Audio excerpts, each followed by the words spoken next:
आज से हम शुरू कर रहे हैं चैप्टर फर्स्ट से हम शुरू करने वाले हैं सारे के सारे इंपॉर्टेंट क्वेश्चन जो भी आपके इस चैप्टर से बनते हैं और जो भी बोर्ड एग्जाम पिछले साल पूछते आई है, तो उन क्वेश्चन को ही एनालाइज करके ये वीडियो बनाया गया है। तो ये वीडियो आपके लिए काफ़ी इंपॉर्टेंट होने वाले, क्योंकि यहीं से आपके जो एग्जाम में इसी टाइप के क्वेश्चन जो है आपको देखने को मिलेंगे। बात करें बेसिक में, तो बेसिक में जो क्वेश्चन है बहुत ही नॉर्मल क्वेश्चन आएगा, जबकि इसमें कुछ आपके डिफिकल्ट क्वेश्चन भी होंगे जो कि स्टैंडर्ड वालों में पूछे जाएंगे, और बल्कि स्टैंडर्ड वालों के लिए कुछ हाई लेवल के क्वेश्चन हम बाद में भी इकट्ठे सारे चैप्टर्स की कवर करेंगे। तो बात करते हैं अपने क्वेश्चन नंबर 1 से शुरू करते हैं।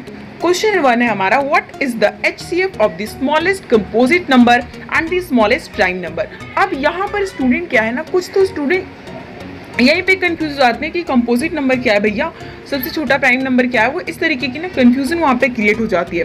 तो सबसे पहले आपको पता होना चाहिए कि जो आपका प्राइम नंबर शुरू होता है कहाँ से, 2 से, फिर आपका 3 होता है, फिर 5 होता है, 7, 11, 13, इस तरीके से चलता है आपका। तो स्मॉलेस्ट प्राइम नंबर तो आपका 2 है, लेकिन जैसे ही बात करते हैं कि कंपोजिट नंबर सबसे पहला कौन आएगा, तो 1 के बारे में 1 ना तो आपका प्राइम है ना ही आपका कंपोजिट है। तो यहाँ पर जो आपका स्मॉलेस्ट कंपोजिट नंबर बनेगा वो क्या बनेगा, 4। तो हमारे पास एक नंबर है 2, एक नंबर है हमारे पास 4। 4 को हम क्या लिख सकते हैं, 2 का स्क्वायर। जब आप उसका फैक्टर करोगे तो आप वही तो लिखोगे 2 का स्क्वायर। तो उसके बाद सिंपली हमारा क्या हुआ, दोनों का जब हम HCF निकालेंगे फैक्टर से, तो दोनों में जो भी कॉमन होगा तो वही हमारा क्या हो जाता है, HCF हो जाता है। आगे चलते हैं क्वेश्चन नंबर 2 में। क्वेश्चन नंबर 2 हमारा है, कैलकुलेट द HCF ऑफ। अब देखिए HCF एक तो नॉर्मल है कि हाँ आपको एक नंबर दे दे कि हाँ जी 25 एंड 20 का पूछ कि आप HCF निकाल के दे दो। एक है कि आपको इस तरीके से भी दे सकते हैं, तो आपको बिल्कुल भी कंफ्यूज नहीं होना। ये क्वेश्चन बल्कि और ज़्यादा आसान हो जाते हैं जब इस तरीके से ये दे देते हैं। अब यहाँ पर अगर ध्यान से देखो, यहाँ पर 3 जो 3 की पावर 3 है, मतलब 3, और यहाँ पर 3 की पावर 2 है, तो 3 की पावर 2 तो दोनों में कॉमन हो गया ना। तो मतलब लीस्ट पावर देखो, सबसे छोटा पावर यहाँ पर कौन सा दिख रहा है, तो 3 का स्क्वायर है और ऊपर से 5 का यहाँ पर 1 है, 5 का 2 है, तो मतलब 5 आपका यहाँ पे लीस्ट पावर हो गया। तो जब हम इसका HCF निकालते हैं तो सबसे लीस्ट पावर को मल्टीप्लाई कर दीजिए और वही आपका क्या हो जाएगा, आंसर। आगे देखते हैं क्वेश्चन नंबर 3 है हमारा, if HCF of AB is equal to 12 and A multiply by B is equal to 1800 then find the LCM। अब यहाँ पर इस क्वेश्चन में इन्होंने क्या कहा है कि HCF जो है ना, किसी A और B दो नंबर्स है हमारे पास जिसका HCF ये है, अगर उन दोनों नंबर्स को मल्टीप्लाई करते हैं तो हमारा ये आता है, तो LCM आपको बताना है। तो ये आपने फॉर्मूला जब आपने चैप्टर 1 पढ़ा होगा तो याद भी होगा आपको कि आपका HCF मल्टीप्लाई बाई LCM होता क्या है, फर्स्ट नंबर इंटू में second number. HCF into LCM आपका होता है फर्स्ट नंबर इंटू में सेकेंड नंबर। तो यहाँ पर हमें नंबर्स के HCF हमें पता है और उसके बाद नंबर्स के मल्टीपल्स भी पता है, हमें सिर्फ LCM ही तो निकालना है। तो यहाँ पर सिंपल हम क्या कर देंगे कि दोनों HCF इंटू LCM और फर्स्ट नंबर सेकेंड नंबर का डायरेक्टली इन लोगों ने मल्टीपल दे दिया, नो प्रॉब्लम, ठीक है। हमने फॉर्मूले में वैल्यू पुट करेंगे और हमारा आंसर यहाँ पर निकल कर आ जाएगा। आगे चलते हैं क्वेश्चन नंबर 4 में, using Euclid algorithm find the HCF of 240 and 288। अब देखो HCF आपके दो मेथड से निकल सकते हैं, एक तो फैक्टराइजेशन मेथड से जो कि अब तक हम कर रहे थे, दूसरा होता है यूक्लिड एल्गोरिथम से। उसमें हम क्या करते हैं, डिवाइड करते हैं, जो भी इसमें से दो नंबर्स दिए हुए तो आप सबसे छोटा लोगे कि इन दोनों में से छोटा कौन है, तो 288 है, 288 को आप क्या रखोगे बाहर, 240 को आप अंदर रखोगे, डिवाइड करते चले जाओगे, जो जैसे ही रिमाइंडर बचेगा दोबारा से डिवाइड बनोगे। तो यही आपका यूक्लिड एल्गोरिथम होता है। इसको बाकी शो हम इस तरीके से करते हैं कि 240 को जो हमने 288 से मल्टीप्लाई किया उसको 1 टाइम्स लगाते हैं, उसमें रिमाइंडर हमारा 12 बच जाता है। फिर 228 को दोबारा से हम क्या करते हैं, डिवाइड बना देते हैं, और डिवाइड हम इस बार किससे करेंगे आपका, तो इस बार डिवाइड हो जाएगा आपका, क्योंकि हमारे 12 यहाँ पे रिमाइंडर बच जा रहा होगा, तो ये दोबारा से आपका इस तरीके से कुछ बनेगा। तो आपका 12 इंटू में 19 हो जाएगा, प्लस में 0, जहाँ पर आपका रिमाइंडर 0 बच गया वहीं पे ये क्वेश्चन खत्म हो जाता है। और लास्ट टाइम डिवाइड किससे हुआ है, 12 से कम्प्लीटली डिवाइड हो गया, तो इसलिए आपका HCF कितना हो जाएगा, 12। आगे चलते हैं क्वेश्चन नंबर 5 में आपका, complete the following factor tree and find the composite number x। आपको बताना है कि x क्या आएगा। तो x के निकालने के लिए आपको y भी अगर इन्होंने पूछ लिया तो दोनों निकाल देते हैं। ट्री ऑफ फैक्टर वैसे तो आप बचपन से ही पढ़ते आ रहे हो, बट क्वेश्चन जो है ना आपका बेसिक लेवल के बारे में बात करें तो इस टाइप के क्वेश्चन आपके एग्जाम में बन सकते हैं। कभी कभी आपको सरप्राइज करके स्टैंडर्ड में भी आपसे ये क्वेश्चन पूछ सकते हैं। तो यहाँ पर सिंपली क्या, आपको ये y की वैल्यू चाहते हैं, ऑफकोर्स 13 की 5 से मल्टीप्लाई कर दो, 65 y की वैल्यू आ गई, और जब x की वैल्यू चाहिए तो 3 को 195 दोनों से मल्टीप्लाई कर दो, आपका आ गया 585। आगे चलते हैं क्वेश्चन नंबर 6 में। क्वेश्चन नंबर 6 है हमारा, और उससे पहले मैं आपको यहाँ पर एक इंपॉर्टेंट बात बता दूं कि सारे क्वेश्चन जो है ना जो आपको आते हैं उसमें तो नो प्रॉब्लम, आपने वीडियो देख लिया बस वहीं पे आपका काम खत्म हो गया।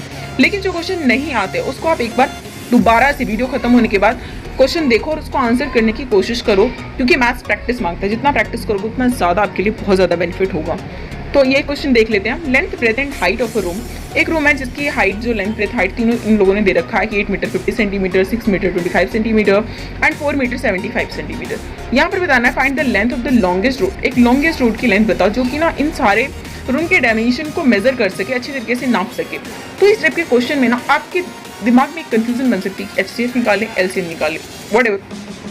तो आप इस बात का ध्यान रखना कि एलसीएम का मतलब क्या होता है, एचसीएफ का मतलब, एचसीएफ क्या कहता है हाईएस्ट कॉमन फैक्टर, एलसीएम क्या कहता है लीस्ट कॉमन फैक्टर। और यहाँ पे क्या चाह रही है लॉन्गेस्ट, लॉन्गेस्ट किससे रिलेट करेगा हाईएस्ट से, तो ऑफ कोर्स यहाँ पर आपको क्या निकालना है एचसीएफ। अब देखो यहाँ पर जो डाटा है हमारे पास 8 मीटर 50 सेंटीमीटर, सबको क्या करते हैं सेंटीमीटर में बदल दिया हमने। 850 सेंटीमीटर लेंथ हो गया, ब्रेथ हो गया 625 और हाइट हो गई 4 सेंटीमीटर। फिर हमने क्या किया इनको फैक्टराइजेशन कर दिया। फैक्टराइजेशन तो आपको पता ही है, आप ये सब करके आ रहे हो। उसके बाद हमारे पास जो भी कॉमन बचेगा वो हमारा क्या आ जाएगा एचसीएफ निकल कर आ जाएगा।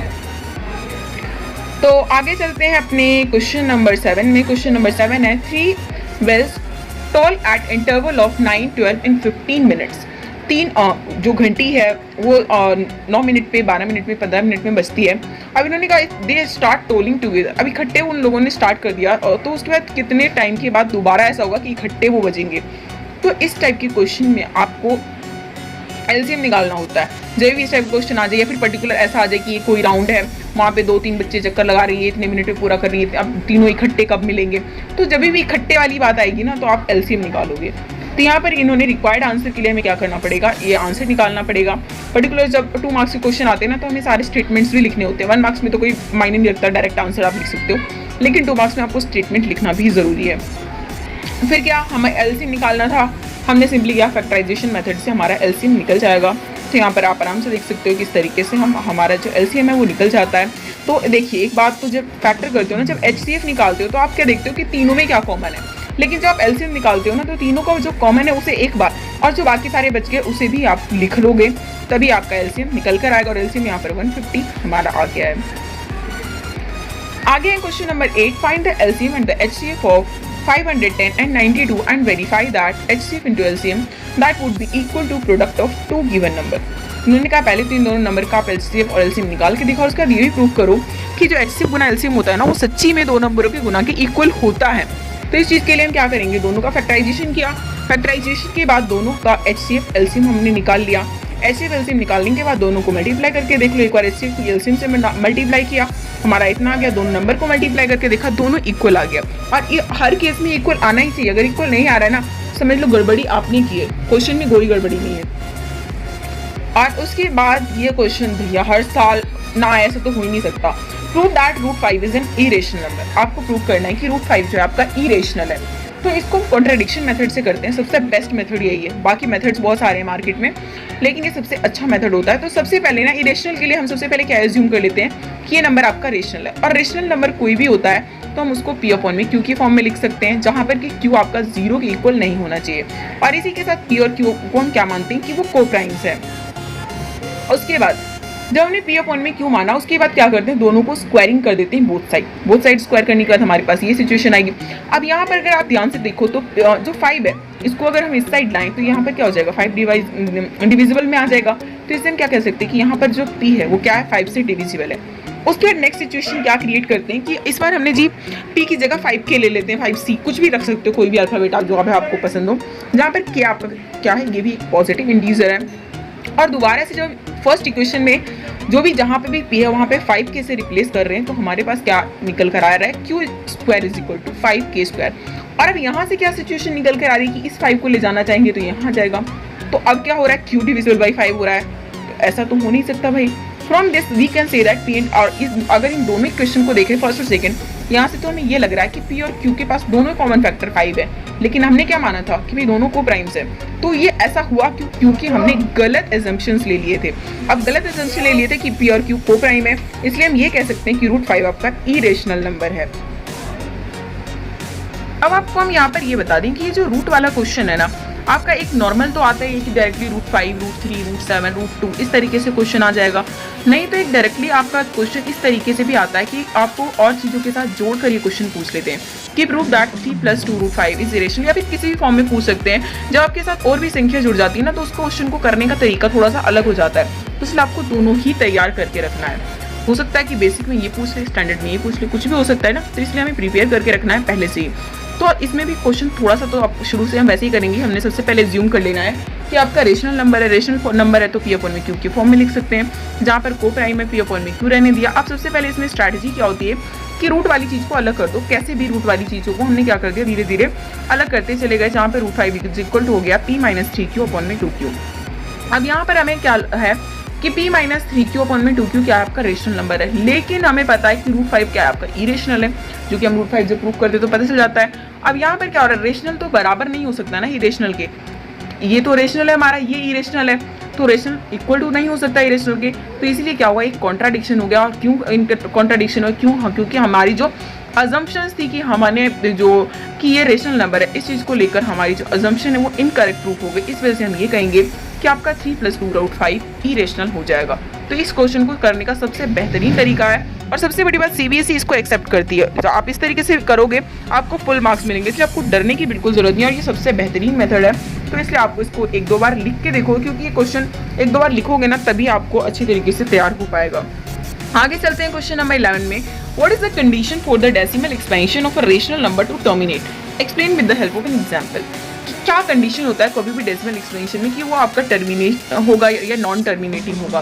तो टर्मिनेटिंग के लिए सिंपल सी बात है कि आपका कैसे होना चाहिए, 2 की पावर m × 5 की पावर n। मतलब कि जब भी आपको उसके डिनोमिनेटर का फैक्टर करोगे, न्यूमिनेटर से कोई मतलब नहीं है, सिर्फ और सिर्फ डिनोमिनेटर से मतलब होता है कि उसका फैक्टर अगर 2 और 5 के रूप में आ रहा है तब तो वो आपका टर्मिनेटिंग है। उसके अलावा अगर कुछ भी आ गया ना तो आपका नॉन टर्मिनेटिंग हो जाता है। एग्जाम्पल लेने के लिए कहा, आप कुछ भी एग्जाम्पल ले सकते हो। यहाँ पर सबसे ईजी एग्जाम्पल हमने ले लिया, 3/10, 10 को तोड़ा 2 × 5 के रूप में है, तो ऑफकोर्स ये क्या हो जाएगा, टर्मिनेटिंग। उसके बाद हमारा क्वेश्चन है, an army contingent is equal to that an army contingent of 104 members is to march behind an army band of 96 members in a parade. The two groups are to march in the same number of column in which they can march. अब इस question में भी ना, जब भी आपको इस same number type जो क्वेश्चन पूछते हैं तो उसमें आपको HCF निकालना होता है। अब जरूरी नहीं है कि आप इसको यूक्लिड से ही करो या फिर फैक्टराइजेशन से करो, आपकी मर्जी, जो भी मेथड आपको पसंद आ रहा है, इसका सिंपली आप HCF निकाल लो, और HCF इसका निकल के आ रहा है आपका 8, और वही आपका करेक्ट आंसर हो जाएगा। तो फर्स्ट चैप्टर जो है आपका ज़्यादा मार्क्स का वैसे है नहीं, तो इसमें से आपके 6 मार्क्स के लगभग क्वेश्चंस पूछे जाते हैं, 6 to 7, तो उसके अकॉर्डिंग इसको तैयार करना, और यही सारे जो आपके क्वेश्चन है वो आपको देखने को मिलेंगे, और इवन पूरा चैप्टर में भी यही है लगभग। तो इसलिए वीडियो को कम्प्लीटली देखते रहिए, और आगे आने वाली वीडियो को देखने के लिए चैनल को सब्सक्राइब जरूर कर लीजिए, क्योंकि नई वीडियो आपको तभी मिलेगा जब चैनल को सब्सक्राइब करोगे, बेल आइकन को दबाओगे तो नोटिफिकेशन भी आपको मिल जाएगा। साथ में वीडियो को दोस्तों के साथ शेयर करिए, वीडियो को लाइक कीजिए।